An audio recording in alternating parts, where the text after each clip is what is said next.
TNTET paper 1 complete details தான் பார்க்க போகிறோம். ஸோ உங்களுக்கான டவுட் மேக்ஸிமம் பார்த்தீங்கன்னா இந்த வீடியோலேயே கிளியர் ஆயிரும். அது போக நான் ஏதாவது ஒரு சில விஷயங்களை சொல்ல மறந்தேன், இல்லை உங்களுக்கு அது டவுட்டாக இருக்குது அப்படின்னா மறக்காமல் அதை நீங்கள் கமெண்ட் பண்ணுங்கள். ஓகேவா? இந்த வீடியோவில் நம்ம பார்க்க போகிறது டிஎன்டெட் பேப்பர் 1 குவாலிஃபிகேஷன் அண்ட் அதோட ட்ரிக்ஸ், அதாவது எப்படி ஈஸியாக நம்ம வந்துட்டு ஃபர்ஸ்ட் அட்டம்ப்ட்லேயே இந்த எக்ஸாமை கிளியர் பண்ணுறது அப்படிங்கிறதையும் நான் இந்த வீடியோவில் சேர்த்து சொல்ல போகிறேன். ஓகேவா? ஆல்ரெடி நம்ம சேனலில் வந்துட்டு போட்டிருக்கோம், டிஎன்டெட்டுக்கான நோட்ஸ் போட்டிருக்கோம், அது எப்படி இருக்கும், எக்ஸாம் எப்படி இருக்கும், எல்லாமே நம்ம வந்துட்டு போட்டிருக்கோம். லாஸ்ட் 1 இயர் பேட்சே வந்துட்டு கம்ப்ளீட் பண்ணி அனுப்பியிருக்கோம். ஓகேவா? ஸோ இந்த வருஷம் எப்படி இருக்கும், என்ன இது, எப்போ எக்ஸாம் வரும், எல்லா டீட்டெயில்ஸையும் நம்ம பார்க்கலாம். மறக்காமல் வீடியோவை லைக் பண்ணிக்கோங்க, சப்ஸ்கிரைப் பண்ணிக்கோங்க. அப்போ தான் நம்ம போடக்கூடிய நோட்டிஃபிகேஷன், நம்ம போடக்கூடிய வீடியோஸ்க்கான நோட்டிஃபிகேஷன் உங்களுக்கு மொபைலில் ஷோ ஆகும். ஓகேவா? இப்போ நம்ம வீடியோக்குள்ளே போகலாம். ஃபஸ்ட்டு இந்த exam details and tricks paper 1 பற்றி தான் நம்ம ஃபுல்லாக டிஸ்கஸ் பண்ண போகிறோம் இந்த வீடியோவில். பேப்பர் 2 பற்றி நான் இன்னொரு வீடியோ போடுறேன். ஸோ அதில் வந்துட்டு அதை பற்றி பார்க்கலாம். இப்போ பேப்பர் 1 பார்க்கலாம். பேப்பர் 1 அப்படிங்கிறது இதுக்கு முன்னாடி டிஎன்டெட் பேப்பர் 1 இதுக்கு முன்னாடி எந்தெந்த வருஷத்துலலாம் நடத்திருக்காங்க அப்படின்னா 2012 ஃபர்ஸ்ட் இந்த எலிஜிபிலிட்டி டெஸ்ட்டை கொண்டு வராங்க. 2012லேயே இன்னொரு எக்ஸாம், அதாவது ஃபர்ஸ்ட் வச்சு வேக்கண்ட்லாம் ஃபில் பண்ணிட்டு திரும்ப வந்துட்டு அதே வருஷத்துல சப்ளிமெண்ட்ரின்னு சொல்லிட்டு திரும்ப ஒரு எக்ஸாம் வைக்கிறாங்க. அதாவது இதுல வேக்கண்ட் அவங்களால ஃபில் பண்ண முடியல, ஸோ 2012 வைக்கிறாங்க. அடுத்ததா 2013ல வந்துட்டு ரெண்டாவது எலிஜிபிலிட்டி டெஸ்ட் வைக்கிறாங்க. நெக்ஸ்ட் 2014ல ஸ்பெஷல் எஜுகேஷனுக்கு மட்டும் என்னன்னா இந்த டிஎன்டெட் வந்து கண்டக்ட் பண்ணியிருக்காங்க. அடுத்ததா 2017, 2019, 2022. ஓகேவா? ஸோ இந்த இயர்லலாம் நமக்கு டிஆர்பில இருந்து டிஎன்டெட் எக்ஸாம் கண்டக்ட் பண்ணியிருக்கிறாங்க. பேப்பர் 1 அண்ட் பேப்பர் 2 கண்டக்ட் பண்ணியிருக்கிறாங்க. அடுத்ததா நமக்கு அடுத்து எப்போ வரும் அப்படின்னு சொல்லிட்டு 2022ல முடிஞ்சிச்சு. அடுத்து எப்போ வரும் அப்படின்னு நம்ம எதிர்பார்க்கும் போது ஆனுவல் பிளானர்ல, அதாவது 2023 ஆனுவல் பிளானர்ல நமக்கு என்ன சொல்லியிருந்தாங்கன்னா, டிசம்பர் 2023ல நாங்கள் நோட்டிஃபிகேஷன் ரிலீஸ் பண்ணுவோம், எக்ஸாம் வந்து மார்ச் 2024ல இருக்கும் அப்படின்னு சொல்லியிருந்தாங்க. பட் நம்ம வந்து 2023ல எக்ஸாம் வந்துட்டு வரவே இல்லை. ஸோ அடுத்ததா 2024ல டிஆர்பில இருந்து ஒரு ஆனுவல் பிளானர் வந்துட்டு ரிலீஸ் பண்ணியிருந்தாங்க. அதில் என்ன சொல்லியிருந்தாங்க அப்படின்னா, ஏப்ரல் 2024ல நாங்கள் நோட்டிஃபிகேஷன் வந்துட்டு ரிலீஸ் பண்ணுவோம், ஜூலை 2024ல டென்டேட்டிவா எக்ஸாம் இருக்கும் அப்படின்னு சொல்லியிருந்தாங்க. பட் இது வரைக்கும் நமக்கு நோட்டிஃபிகேஷன் வரல. ஆனால் இந்த இயர் எண்டில் வர வாய்ப்பு இருக்கு அப்படின்னு சொல்லிட்டு எல்லாருமே எதிர்பார்த்துட்டு இருக்காங்க. ஓகேவா? ஸோ இந்த இயர்ல கண்டிப்பாக டெட் எக்ஸாம் வந்துடும் அப்படிங்கிறதுல எல்லாருமே எதிர்பார்த்துட்டு இருக்கோம். ஸோ அடுத்ததான் நம்ம பார்க்க போகிறது கிளாஸஸ். நீங்கள் டிஎன்டெட் பேப்பர் 1 கிளியர் பண்ணிட்டீங்க. அப்போது நீங்கள் என்னென்ன கிளாஸஸ் வந்துட்டு உங்களை ஹேண்டில் பண்ண விடுவாங்க அப்படின்னு சொல்லி பார்த்தீங்கன்னா, கிளாஸஸ் 1 to 5. ஸோ ஃபஸ்ட் ஸ்டாண்டர்ட்லேருந்து 5th ஸ்டாண்டர்ட் வரைக்கும் உள்ள ஸ்டூடெண்ட்ஸ்க்கு நீங்கள் வந்துட்டு கிளாஸஸ் வந்துட்டு எடுப்பீங்க. ஓகேவா? அடுத்ததான் நம்ம பார்க்க போகிறது குவாலிஃபிகேஷன். பேப்பர் 1 எழுதணும் அப்படின்னா எனக்கு என்ன குவாலிஃபிகேஷன் அப்படின்னு சொல்லிட்டு டவுட் வரும். ஸோ இது வரைக்கும், அதாவது 2022 விட்ட நோட்டிஃபிகேஷன் வரைக்குமே நமக்கு பேப்பர் 1க்கான எலிஜிபிலிட்டிங்கிறது ஹையர் செகண்டரி வித் டிப்ளமோ. ஓகேவா? Diploma in teacher education. So இதுவாக இருந்துச்சு. அல்லது நீங்கள் ஹையர் செகண்டரி வித் பிஎட் முடிச்சிருக்கீங்க அப்படின்னாலும் எழுதலாம். ஓகேவா? ஸோ இந்த மாதிரி கொடுத்துருந்தாங்க. நீங்கள் higher secondary with diploma in teacher education வச்சிருந்தாலும் எழுதலாம், ஹையர் செகண்டரி அதாவது கிராஜுவேட் வித் பிஎட் நீங்கள் வச்சுருந்தாலும் எழுதலாம் அப்படின்னு சொல்லியிருந்தாங்க. ஸோ ஆல் ஓவராக பார்க்கும்போது நீங்கள் டிப்ளமோ முடிச்சிருந்தாலும் எழுதலாம், பிஎட் முடிச்சிருந்தாலும் எழுதலாம். பட் அதுலேயே சில இது வச்சுருந்தாங்க. என்னென்னா, பிஎட் முடிச்சுட்டு நீங்கள் வந்து பேப்பர் 1 கிளியர் பண்ணி ஜாப்புக்கு போகிறீங்க அப்படின்னா நீங்கள் ஒரு 6 months பிரிட்ஜ் கோர்ஸ் வந்துட்டு பண்ணியிருக்கணும் அப்படிங்கிறத மென்ஷன் பண்ணியிருந்தாங்க நோட்டிஃபிகேஷனில். ஸோ அப் டு 2022 வரைக்கும் அந்த மாதிரி இருந்துச்சு. ஆனால் இனிமேல் வரக்கூடிய டெட், அதாவது நமக்கு டிஎன்டெட் எக்ஸாம் முடிச்ச உடனே பேப்பர் 1 நீங்கள் எழுதி முடிச்ச உடனே உங்களுக்கு ஒரு காம்படிட்டிவ் எக்ஸாம் உண்டு, நியமன தேர்வு உண்டு அப்படிங்கிற கான்செப்டையும் இந்த 2022-23ல தான் கொண்டு வந்தாங்க. ஸோ அந்த நோட்டிஃபிகேஷன் படி என்ன சொல்ல வராங்கன்னா, நீங்கள் பேப்பர் 1, அதாவது 1ஆம் வகுப்பு முதல் 5ஆம் வகுப்பு வரை உள்ள ஸ்கூலில் வந்துட்டு நீங்கள் டீச்சராக ஒர்க் பண்ணணும், அந்த பிள்ளைங்களுக்கு நீங்கள் பாடம் எடுக்கணும் அப்படின்னா கட்டாயம் நீங்கள் டிப்ளமோ இன் எலிமெண்ட்ரி எஜுகேஷன் முடிச்சிருக்கணும் அப்படின்னு சொல்லிட்டு ரூல்ஸ் வந்துட்டு சேஞ்ச் பண்ணாங்க. ஸோ அதன்படி அடுத்த வருஷம், அதாவது டிஎன்டெட் நோட்டிஃபிகேஷனில் வந்துட்டு என்னவா இருக்கலாம் அப்படின்னா, ஹையர் செகண்டரி. ஓகேவா? Higher secondary with diploma in teacher education ஓகேவா. ஸோ இதான் வந்துட்டு இருக்கலாம். டிடிஎட் வந்துட்டு கண்டிப்பாக வேணும் அப்படின்னு சொல்லி கேட்கலாம். பட் எல்லாமே வந்துட்டு ஒரு அசம்ஷன் தான்.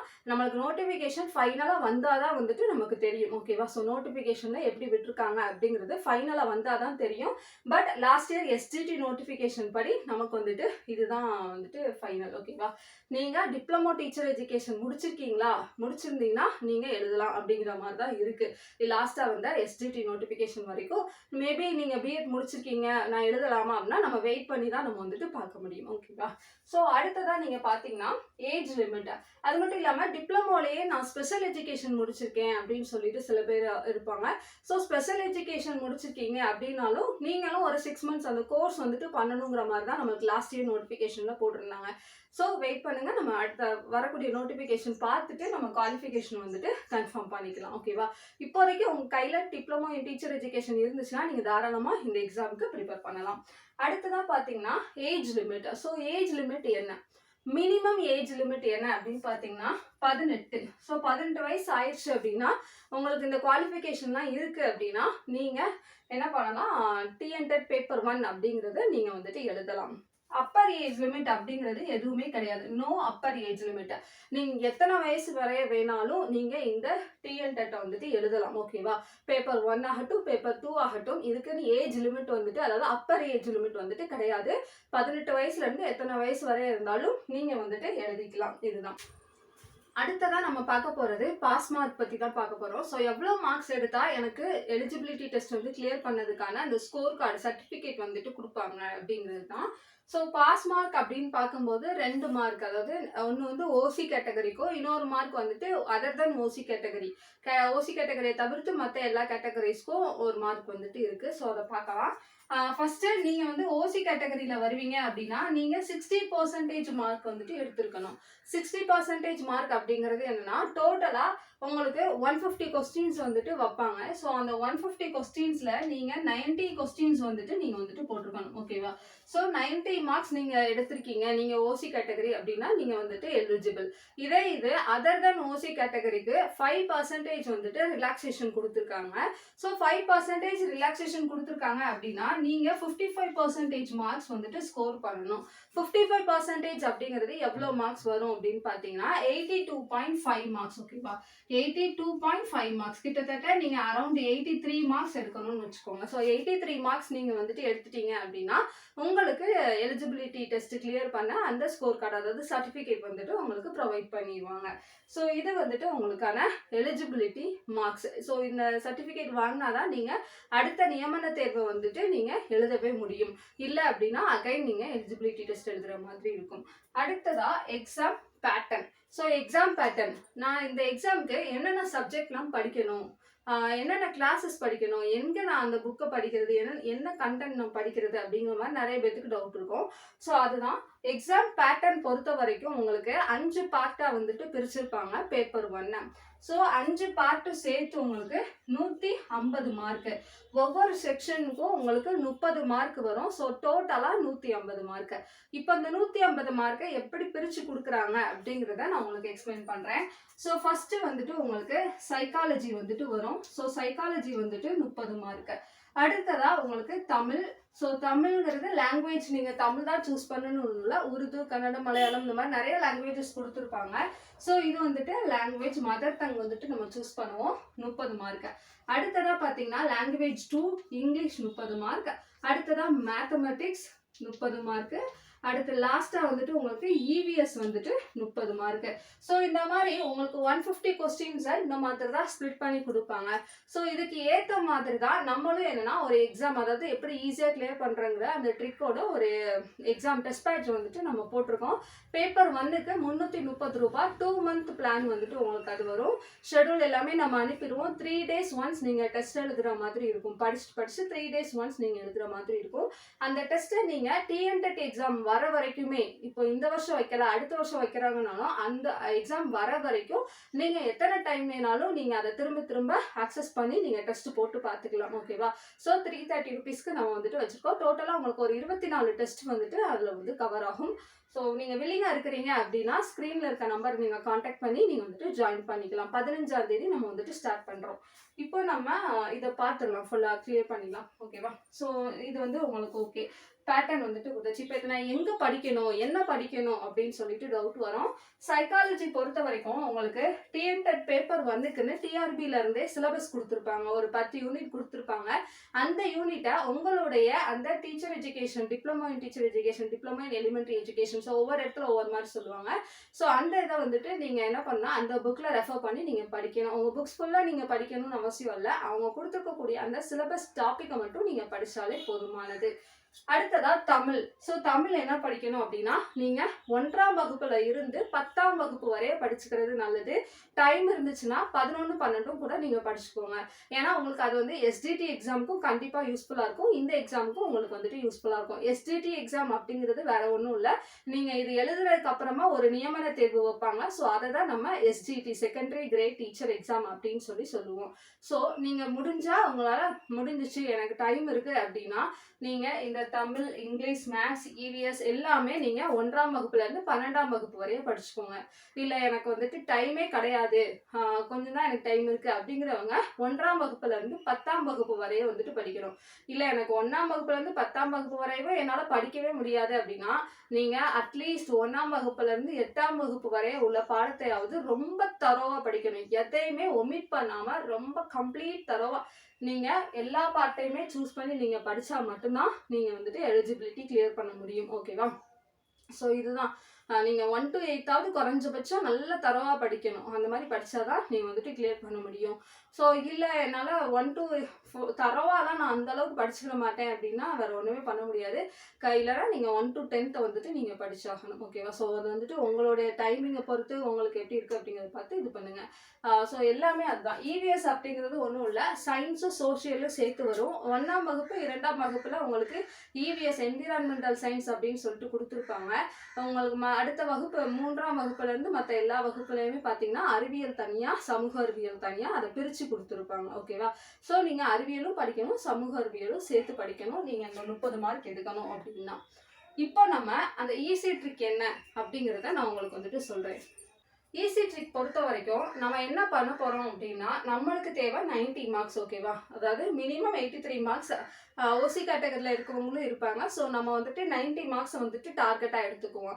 ஸோ நம்மளுக்கு தேவை 90 மார்க்ஸ். அந்த 90 மார்க்கை ஃபோக்கஸ் பண்ண போகிறோம். இந்த ட்ரிக் வந்துட்டு யார் ரொம்ப படிக்கவே எனக்கு டைம் இல்லை அப்படின்னு சொல்லிட்டு இருப்பீங்கள்ல, ஜாப் போகிறவங்க, ஜாப் போய்கிட்டே வீட்டிலையும் உள்ள வேலையும் பார்த்துட்டு படிக்கக்கூடியவங்க, ஸோ ஹவுஸ் ஒய்ஃப், யாருக்கு வேணாலும் இது வந்துட்டு சூட்டபிள் ஆகலாம். எனக்கு டைம் இல்லை, என்னால் கம்மியாக தான் படிக்க முடியும், ஸோ அப்படிங்கிறவங்களுக்கு தான் இந்த ட்ரிக்கு. ஸோ இதில் நம்ம என்ன பண்ண போகிறோம்னா டோட்டலாக நமக்கு தேவையானது 90 மார்க்ஸ். 90 மார்க்ஸ் அப்படிங்கும்போது நம்ம இந்த 5 செக்ஷனில் ஏதாவது ஒரு 3 செக்ஷன் நம்ம சூஸ் பண்ணிட்டோம் அப்படின்னா 90 மார்க்ஸ் வந்துட்டு கவர் ஆகும். அப்படி தானே? ஸோ அந்த 90 மார்க்ஸை தான் நம்ம வந்துட்டு இப்போ பண்ண போகிறோம். இந்த 5 பார்ட்டில் உங்களுக்கு எந்த பார்ட் ரொம்ப பிடிச்சிருக்கு அப்படிங்கிறத நீங்கள் சூஸ் பண்ணுங்கள். ஓகேவா? ஒரு சிலருக்கு மேக்ஸ் நல்லா வரும், ஒரு சிலருக்கு மேக்ஸே வராது. தமிழ் அப்படிங்கிறது காமனாக எல்லாத்துக்குமே வந்துட்டு ரொம்ப பிடிக்கக்கூடிய விஷயமா இருக்கும். சில பேர் இங்கிலீஷ் மீடியமாக இருக்கவங்களுக்கு தமிழ் வரவே வராது, எனக்கு இங்கிலீஷ் வருவீங்க. ஸோ அந்த மாதிரி உங்களுடைய பாயிண்ட் ஆஃப் வியூவில் ஸோ உங்களுக்கு எந்த சப்ஜெக்ட் பிடிச்சிருக்கு அப்படிங்கிறத பார்த்து ஏதாவது ஒரு 3 பார்ட்டை நீங்கள் வந்துட்டு சூஸ் பண்ணிக்கோங்க. அந்த 3 பார்ட்டை மட்டும் நல்லா தரோ பண்ணிக்கோங்க. ஓகேவா? ஸோ அதாவது 30க்கு அட்லீஸ்ட் நீங்கள் 25 மார்க்ஸ் ஆகுது நீங்கள் வந்துட்டு அதில் ஸ்கோர் பண்ணணும். ஓகேவா? ஸோ அந்த மாதிரி வந்துட்டு நீங்கள் அந்த 3 பார்ட்டையும் வந்துட்டு ப்ரிப்பேர் பண்ணணும். நான் ஆல்ரெடி சொன்ன மாதிரி நீங்கள் 1 to 12 ஸ்டாண்டர்ட் படிச்சுக்கிறது நல்லது. இல்லை அப்படின்னா அட்லீஸ்ட் 1 to 10 ஸ்டாண்டர்டாவது நீங்கள் தரவாக வந்துட்டு படிச்சு வச்சுக்கோங்க. ஸோ 3 பார்ட்டு நீங்கள் படிக்கும்போது உங்களால் 75 மார்க்ஸ், அதாவது அட்லீஸ்ட் 90 கொஸ்டின்ஸ்க்கு. ஓகேவா? இப்போது நான் வந்துட்டு இங்கிலீஷ், தமிழ், மேக்ஸ் சூஸ் பண்ணுறேன்னு வச்சுக்கோங்களேன். ஸோ எனக்கு பிடிச்ச சப்ஜெக்ட் இங்கிலீஷ், தமிழ், மேக்ஸ் அப்படின்னு நான் எடுக்கும்போது 90 மார்க்குக்கு நான் ஒரு 75 மார்க் கண்டிப்பாக போட்டுருவேன் அப்படிங்கிற அளவுக்கு நான் ப்ரிப்பேர் பண்ணியிருக்கேன். ஸோ அப்போ 75 மார்க் வந்துடும். ரிமைனிங் இருக்கக்கூடியது 15 மார்க் தான். இந்த 15 மார்க்குக்கு நீங்கள் சூஸ் பண்ணாத அந்த 2 பார்ட் இருக்குல்ல, ஸோ அதை வந்துட்டு ஜஸ்ட் மேலோட்டமாக நீங்கள் வந்துட்டு ப்ரிப்பேர் பண்ணிக்கோங்க. அதாவது ரொம்ப தரோவாக படிக்கலைனாலும் ஓரளவு வந்துட்டு நீங்கள் பார்த்து வச்சுக்கோங்க. இல்லை 1 to 10th முடியலைனாலும் 1 to 5 இல்லை 1 to 8 வந்துட்டு தரவு பண்ணி வச்சுக்கோங்க. இந்த மாதிரி படிக்கும்போது ரிமைனிங் இருக்கக்கூடிய 15 கொஸ்டின்ஸ் வந்துட்டு நீங்கள் வந்துட்டு ஈஸியாக சைக்காலஜியெல்லாம் நீங்கள் வந்துட்டு படிக்காமலே நம்ம ஒரு 10 கொஸ்டின் போடலாம். என்னதான் நம்ம சைக்காலஜி ஃபுல்லாக படித்தாலும் 10 கொஸ்டின் போட முடியாது. ஸோ அந்த மாதிரி தான் சைக்காலஜி கொஸ்டின்ஸே இருக்கும் நம்ம பொறுத்த வரைக்கும். ஸோ அதனால சைக்காலஜியை விட்டுட்டு நீங்கள் மீதி 3 பார்ட்டை சூஸ் பண்ணுறது ரொம்ப நல்லது. என்னோட சஜஷன் வந்துட்டு அதுதான். ஓகேவா? ஸோ அந்த மாதிரி நீங்கள் ப்ரிப்பேர் பண்ணும்போது ஈஸியாக உங்களால் 90 மார்க்ஸை வந்துட்டு ஸ்கோர் பண்ண முடியும். ஸோ இந்த இதுதான் வந்துட்டு நான் ட்ரிக்குன்னு சொல்கிறது. இதுபடி தான் நம்ம வந்துட்டு லாஸ்ட் இயர் ஒரு பேட்ச் வந்துட்டு கம்ப்ளீட் பண்ணிவிட்டோம். நிறைய பேர் வந்துட்டு கிளியர் பண்ணியிருந்தாங்க. ஸோ நிறைய பேர் ஃபீட்பேக்கும் வந்துட்டு கொடுத்துருந்தாங்க. உங்களுக்கு இந்த இது எப்படி இருக்குது அப்படிங்கிறத பார்த்துங்க. உங்களுக்கு ஓகேனா மட்டும் நீங்கள் இந்த ட்ரிக்கை வந்துட்டு ஃபாலோ பண்ணுங்கள். இந்த ட்ரிக்கை பேஸ் பண்ணி தான் நம்ம வந்துட்டு ஒரு டெஸ்ட் பேட்ச் போட்டிருக்கோம். அந்த டெஸ்ட் பேட்ச்சில் வந்துட்டு இங்கிலீஷ் நான் ஆல்ரெடி டீட்டெயில்ஸ் சொல்லியிருப்பேன். ஸோ இங்கிலீஷ், தமிழ், உங்களுக்கு மேக்ஸ் வராது. இங்கிலீஷ், தமிழ், இவிஎஸ் இந்த 3 பார்ட்டு மட்டும் நம்ம சூஸ் பண்ணி போட்டிருக்கோம். ஏன்னா மேக்ஸும் சைக்காலஜியும் எப்படினாலும் நீங்கள் பார்க்கலனாலும் ஓரளவு மேக்ஸ் எல்லாம் ஈஸியாக நீங்கள் போட்டுடலாம். சைக்காலஜியும் ஓரளவு நம்ம வந்துட்டு பண்ணிடலாம். அதனால அதை விட்டுட்டு மீதி 3 பார்ட்டை மட்டும் நம்ம வந்துட்டு சூஸ் பண்ணி கொடுத்துருக்கோம். நீங்கள் வில்லிங்காக இருந்தீங்கன்னா ஜாயின் பண்ணிக்கோங்க. இது போக வேறு ஏதாவது உங்களுக்கு டவுட் இருக்குது அப்படின்னா நீங்கள் மறக்காமல் கமெண்ட் பண்ணுங்கள். இல்லை அப்படின்னாலும் ஸ்க்ரீனில் இருக்கக்கூடிய வாட்ஸ்அப் நம்பருக்கு நீங்கள் காண்டாக்ட் பண்ணி உங்களுடைய டவுட்டை கிளியர் பண்ணிக்கலாம். ஓகேவா? உங்களுக்கு நோட்ஸ் வேணும் அப்படின்னாலும் நீங்கள் வாங்கிக்கலாம். நம்மக்கிட்ட இப்போதைக்கு இங்கிலீஷ், தமிழ், எக்கனாமிக்ஸ் வந்துட்டு ரெடியாக இருக்குது பேப்பர் 1க்கு. ஸோ வேணும் அப்படின்னா நீங்கள் வந்துட்டு வாங்கிக்கோங்க. தேங்க்யூ.